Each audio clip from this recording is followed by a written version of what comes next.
I have been using this super simple Google Ads strategy these past few months and have been able to scale this e-commerce brand to over $82,205 per month in revenue just from it. Now, before we actually dive deep into the strategy, let's take a step back and understand the data a little bit more. Now, this e-commerce brand is a brand under my Google Ads agency or marketing. It's been way over 1 year since we have been working with this brand. Now, if we look at the overall scale for this brand since January, March, and April of last year, it's gone from roughly $85,000 to during the peak season, almost up to $300,000 per month. That's the thing about this brand. It peaks during the summertime. However, right after, it does go back down to its normal levels. And normal levels we were maintaining at around $100,000, but around November and early December, Google Merchant Center issues started to rise for this brand. They started to get unnecessarily suspended for no apparent reasons. And because of that, we had to kind of drop the shopping spend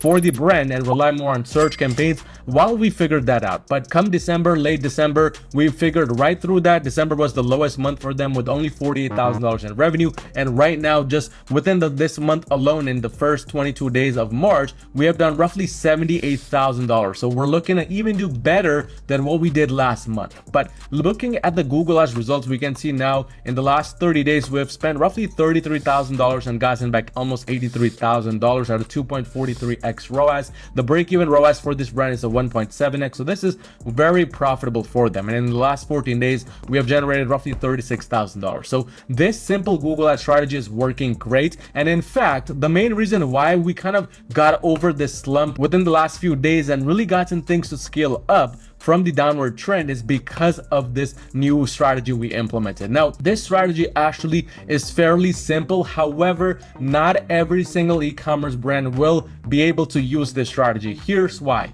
If we look at the total number of campaigns on this dashboard right here, we see besides that branded search campaign, which is the first one, there's only 3 shopping related campaigns. There's 2 performance max campaigns, and then the third one is a shopping campaign. Now, this is a very simplistic approach, and it's only going to work for your brand if your brand has less than 100 to 500 different products or 100 to 500 different SKUs. Unfortunately, if you have more than that, this strategy might not be useful for you. However, you still want to pay attention because there's a lot of interesting things about this strategy which you can implement for your current working strategy. Now, the way it works is fairly simple. On a very broad level, we are implementing something called the TPS approach to even come up with this strategy. The TPS approach is as follows. The T stands for testing, P stands for profitability, and S stands for scaling. Without the TPS strategy, you're just not going to scale with Google Ads, end of story. So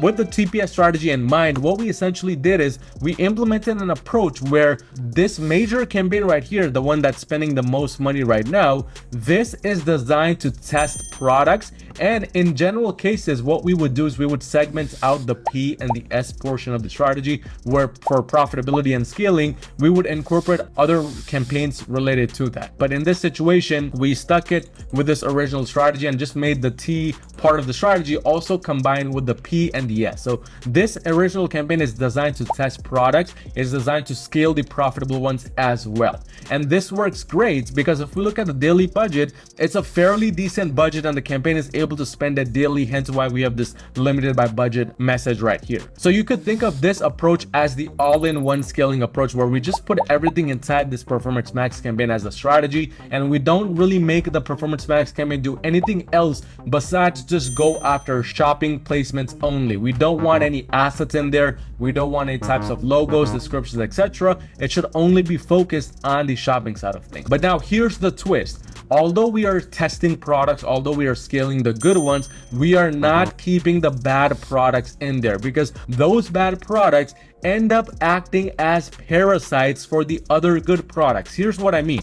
If I go inside this campaign right now, look at all of the specific products which are running here, we can see there are several different products running. And if we add a few columns in here, we can understand what's doing well versus what's not doing well. So for instance, there's a product right here with a ROAS of a 2.87x. There's a product with a ROAS of a 3.39x. Now, those are good products to continue spending money on. Those are good products to continue scaling. However, when the campaign gets riddled with products like these, where it's barely breaking even, it's not even that profitable anymore, what happens is instead of the algorithm switching its approach to spend more money on the good products, it continues to spend money on the bad ones, simply because maybe there's a lot of window shoppers for that product, or maybe because there's just a lot of search demand for certain keywords you added within that product title. Whatever the situation is, Google doesn't understand if that's a good product for you or if that's a bad product. All it understands is, hey, this e-commerce brand has not shut off this product. It has not reallocated this budget from this product to the other ones, so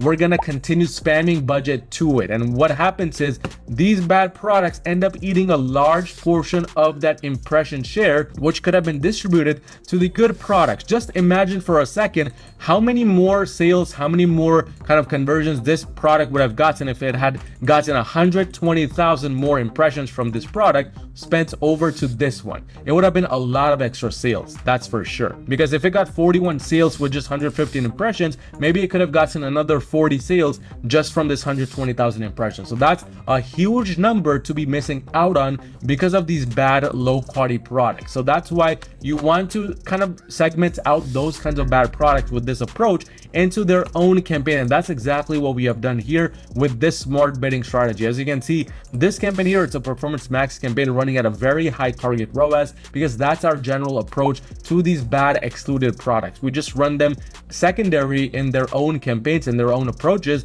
and let them spend whatever money they want there, but at a very high restriction, meaning a 400% ROAS or a 500% ROAS, whatever we decide, it's a very high restriction. And as you can see, those products actually end up doing well within their own campaigns because we're not letting the campaign just go crazy after any window shopper. We're being very selective with the type of approach and the type of audience we want here, and as a result, it's responding well. And this is where the strategy kind of shines the most. You want one campaign where it's testing products and scaling, and you want one approach with one smart bidding campaign where it's just kind of pushing budgets to the excluded products. And then everything else here is just on a testing basis. This third campaign is a branded search campaign. There's nothing too crazy going on there. And then this fourth campaign right here is just a standard shopping campaign, which we recently launched because we want to have more of a manual approach to certain new products this brand is adding onto the store. But it's as simple as that. The 4 campaign approach works like a charm because we're able to spend $30, $40, $50,000 a month using this at a profitable scale. Now,